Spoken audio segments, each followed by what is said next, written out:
Brazil কিংবা Argentina যেই দলকেই support করো না কেন, সকলের উদ্দেশ্যেই আমি একটা মেসেজ ড্রপ করতে চাই। তোমরা যারা রিলেশনে আছো, ইমিডিয়েটলি তোমার পার্টনারকে একটা মেসেজ ড্রপ করো। আমি বলি কি, যে এমন কথা বলে শুধু মেসেজ ড্রপ করার কথা, ওকে থানায় ড্রপ করেন, অথবা ওকে পাবনা পাগলা গারদে ড্রপ করেন। একটা রেফারেন্স নাই, একটা আয়াত নাই, কোরআনের কোনো দলিল নাই, পুরোটাই খালি ড্রপ আর ড্রপ, পুরোটাই ড্রপ আর ড্রপ।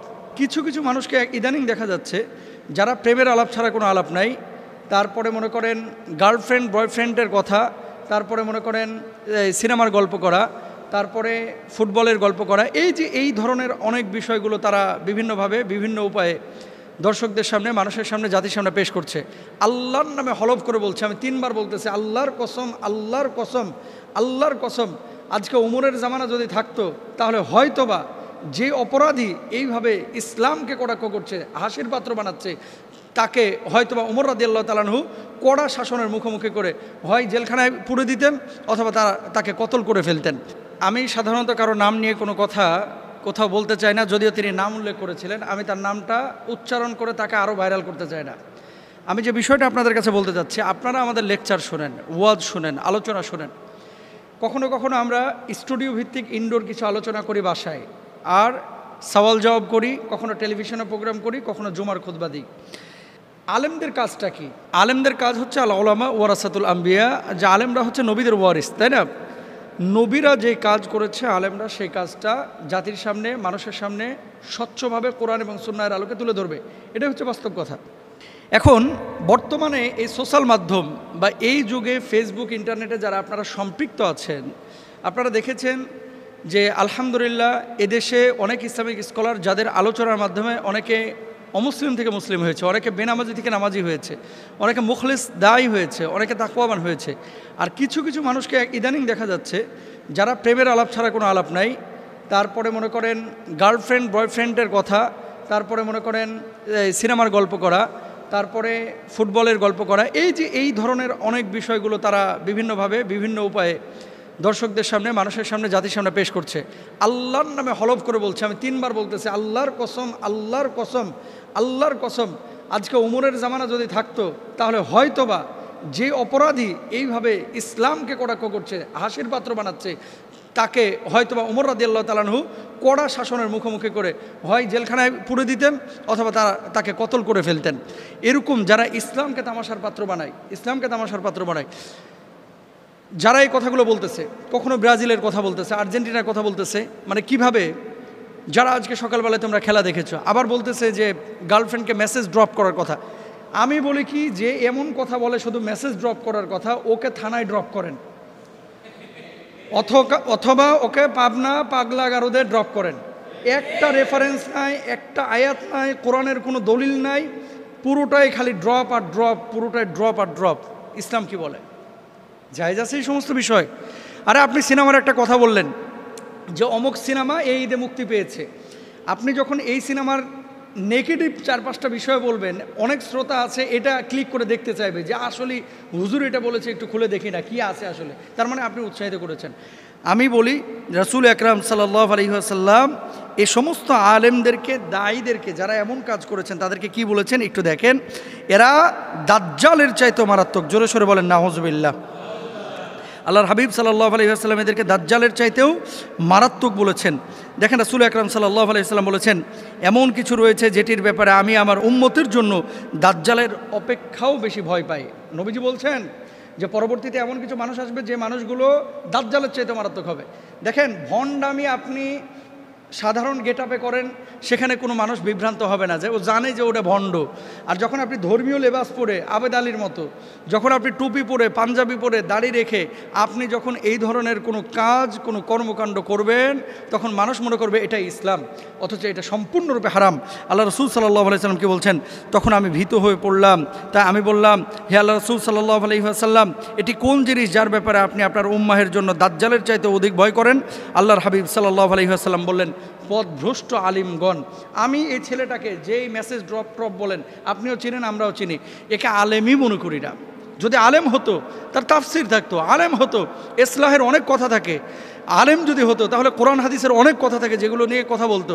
সারাক্ষণ খালি এই যে গার্লফ্রেন্ড বয়ফ্রেন্ড এই ধরনের আলাপ আচরণ যারা করে তাদের আলোচনা শুনেন না ভাই। আর আপনাদেরকেও বলি, কোথায় থাকে? এর কি বাপ মা নাই? এর কি আত্মীয় স্বজন কেউ নাই?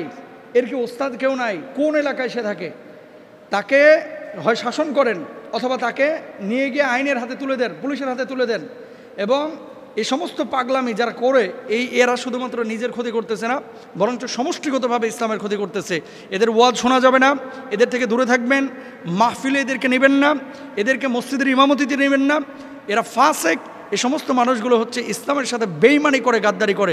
আল্লাহ তাআলা আমাদের সবাইকে হেফাজতে রাখুন। হক্কানে আলেমদের আলোচনা শুনুন। আমাদের এলাকায় সম্ভবত একজন শাশুড়ি তার বৌমাকে রুটির ওপরে কলম দিয়ে কি যেন লিখে কুফরি কালাম করেছে, তাবিজ করেছে, যাতে করে তার বাড়ি থেকে চলে যায়। পরবর্তীতে তিনি হোয়াটসঅ্যাপে ছবিটা পাঠিয়েছেন আমাকে, এবং উনি 4টা নাম এখানে লিখে পাঠিয়েছেন যে আরজু, বারেক, মমতাজ, রশিদ। রুটির উপরে লেখা ছিল।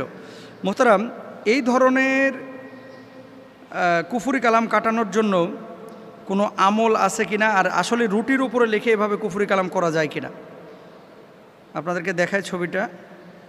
এই যে দেখেন, আর রুটির ওপরে লিখছে, শুরুতে কিছু আরবি লিখছে রুটির ওপরে, রুটিটাকে প্রথমে গরম করেছে, তারপরে আরবিটা লিখছে, লেখার পরে এই যে আরজু, রশিদ, বারিক এরকম নাম লিখছে। দেখেন ছবিটা পাঠানো হয়েছে, এই জন্য আপনাদেরকে দেখাচ্ছি। আর ওপরে লিখেছে মোহাম্মদ, আহমদ, এরকম কি যেন আরবি সংখ্যা স্পষ্ট করে লেখে নাই। বাংলাদেশে এই ধরনের কাজ যারা করে, বুঝে শুনে কেউ যদি কুফরি কালাম করে, ওর ইমান থাকবে না, ও কাফের হয়ে যাবে। জোরে বলেন একবার নাউজুবিল্লাহ। এখন শাশুড়ি করুক আর শ্বশুর করুক, এই কাজগুলো যারা করে এরা মুসলমান না, প্রকৃত মুসলমান না, এটা হারাম। আল্লাহর হাবিব সাল্লাল্লাহু আলাইহি ওয়াসাল্লাম নিষেধ করেছেন। আল্লাহর হাবিব সাল্লাল্লাহু আলাইহি ওয়াসাল্লাম বলেছেন 4 শ্রেণীর মানুষকে আল্লাহ সুবহানাহু ওয়া তাআলা বিনা হিসেবে জান্নাতে দাখিল করবেন ঈমান আনার পরে। যারা গণকের কাছে যায় না, যারা জ্যোতিষীর কাছে যায় না, এই ধরনের কুফরি কালাম করে না, যারা অশুভ লক্ষণ বিশ্বাস করে না, যারা দাগ কেটে চিকিৎসা গ্রহণ করে না, যারা আল্লাহর উপরে তাওয়াক্কুল করে। ওয়ালা রব্বিহিম ইয়াতাওয়াক্কালুন, স্পষ্টভাবে আল্লাহর হাবিব বলেছেন। এখন রুটির উপরে এইভাবে লিখে কোনো শাশুড়ি যদি কোনো বৌমার ক্ষতি করতে চায়, অনেক সময় বৌমারা শাশুড়ির ক্ষতি করতে চায়, অনেক সময় শাশুড়ি বৌমার ক্ষতি করতে চায়, কুফরি কালাম করে, তাবিজ কবজ করে, এগুলো তাবিজ নিয়ে এসে, মিষ্টি পড়া নিয়ে এসে তার ক্ষতি করতে চায়। যারা এই কাজগুলো করবে, এই মানুষগুলো টুডে টুমোরো যদিও তার ক্ষতি করবে, তারা নিজেরাও ধরা খাবে। আপনাকে একদিন মরতে হবে না? তাহলে এখন করণীয় কি? যদি স্পষ্টভাবে শাশুড়ি করেছে এই কথাটা, এই কাজটা যদি এটা ধরা পড়ে, তাহলে শাশুড়িকে আইনের আশ্রয় নিতে হবে, শাশুড়িকে শাসন করতে হবে আইনের মাধ্যমে। আপনি নিজে মায়ের আবার থোতা ভচকায় ফেলেন না, এটা জায়েজ না আপনার জন্য। আপনি যারা বিচারক তাদের হাতে তাকে তুলে দেবেন, পুলিশের হাতে তুলে দেন। 2 নম্বরে, এই ধরনের কাজ যেহেতু ধরা পড়ে গেছে, সেহেতু ওই রুটিটা আপনি ছিঁড়ে এটা আগুনে পুড়ায় ফেলেন, অথবা এটা নদীতে ফেলায় দেন, এটা না খাওয়াই ভালো। তারপরে এই সমস্ত কুফরি কালাম থেকে বাঁচার জন্য কয়েকটা পরামর্শ আপনাদেরকে দিই। কখনো কোনো নারী, আপনারা খেয়াল করবেন, এই যে ওড়না অনেকে আপনারা বাইরে মেলেন, আপনাদের ইন্টারনাল কিছু পোশাক আশাক আপনারা বাইরে বা বেলকুনিতে মেলেন, এগুলো অনেকে যারা কুফরি কালাম করে, আপনার যারা শত্রু আছে, এই কাপড়ের টুকরাগুলো যেগুলো আপনি ব্যবহার করেন, ছোট্ট করে কেটে নিয়ে যায় বা সুতাটা নিয়ে যায়, নিয়ে যাওয়ার পরে এই বাদরামিগুলো করে ক্ষতি করার সম্ভাবনা থাকে। এই জন্য কাপড় চুপড় এগুলো সেফ জোনে মেলবেন, যেই জায়গাটায় আসলে উন্মুক্তভাবে কেউ যায় না, মানে আপনার কাপড়টা নিয়ে কেউ ক্ষতি করতে পারবে না। অনেক সময় মেয়েরা মাথার চুল এটাকে খুলে কি করে, যেখানে সেখানে, খোলা মানে কি বুঝেন নাই, চুল আঁচড়াইতেছে, চুল কিছু ঝরে পড়ে, এগুলো গোল করে ওই এক জায়গায় গুজে রেখে দেয়। যারা কুফরি কালাম করে, জাদুটোনা করে, এই চুলগুলো নিয়ে কিন্তু খারাপ কাজ করে। 3 নম্বর আরেকটি বিষয়, আপনি আপনার নখগুলো কেটে সাধারণত আপনারা ফেলায় দেন। যদি কেউ ক্ষতি করতে চায়, আপনার নখ নিয়ে কিন্তু ক্ষতি করতে পারবে। আল্লাহ রাসূল সাল্লাল্লাহু আলাইহি ওয়াসাল্লামের নিজের ক্ষতি করেছিল, যার পরিপ্রেক্ষিতে আল্লাহ সুবহানাহু ওয়া তাআলা 2টা সূরা নাজিল করেছিলেন। নবীজি অসুস্থ ছিলেন প্রায় 6 মাস। খেয়াল করেন, সারাক্ষণ মাথা ঘোরায়, শরীর ব্যথা করে, শরীর মেজমেজ করে, কোনো রোগ ধরা পড়তেছে না। ওহী মারফত আল্লাহ তাআলা জানিয়েছিলেন যে আপনাকে এরকম জাদু করা হয়েছে। পরে একটা কূপের মধ্যে খেজুর গাছের কাণ্ডের সাথে এই যে নবীজির এই চুল নখ এগুলো মিলায়া তারপরে মানে জাদু করা হয়েছিল, নবীজিকে কুফরি কালাম করা হয়েছিল। এরপরে নবীজি অসুস্থ হয়েছিলেন। আল্লাহ সুবহানাহু ওয়া তাআলা 2টা সূরা নাজিল করলেন। 1 নম্বর কি? সূরা ফালাক। 2 নম্বর হচ্ছে সূরা নাস, কুল আউযু বিরাব্বিল ফালাক মিন শাররি মা খালাক ওয়া মিন শাররিন নাফাসাতি ফিল উকাদ ওয়া মিন শাররি হাসিদিন ইযা হাসাদ। সূরা ফালাক নাস আপনারা সবাই পারেন। এই সূরা ফালাক নাস আপনারা পড়ে ফুৎকার করবেন, ইনশাআল্লাহ তাআলা এই কুফরি কালাম কেটে যাবে। আর ঘরের মধ্যে কোনো তাবিজ কবজ যদি পান, এই তাবিজ কবজগুলো সাধারণত সাথে সাথে পুড়ায় ফেলবেন অথবা নদীতে ফেলায় দেবেন। আর অথবা কোনো স্কলারকে দেখাবেন যে আসলে এটা কিসের, যারা রাখি, যারা রুকিয়ে নিয়ে কাজ করে এদেরকে দেখাবেন। পুতু পবিত্র থাকবেন এবং কেউ কারো ক্ষতি করার চেষ্টা করবেন না। বাসার মধ্যে সূরা বাকারা যত পারেন অডিও আকারে চালিয়ে রাখবেন। তারপরে আয়াতুল কুরসি পড়ে বুকে ফুৎকার দিবেন, সূরা ফাতিহা, সূরা ফালাক, নাস এগুলো পড়ে 4 কুল পড়ে বুকে ফুৎকার দিবেন। পুতু পবিত্র জীবনযাপন করবেন, ওযু অবস্থায় থাকবেন, 5 ওয়াক্ত নামাজ পড়বেন। ইনশাআল্লাহ কেউ আপনার ক্ষতি করতে পারবে না। আল্লাহ তাআলা আমাদেরকে বোঝার তৌফিক দান করুন।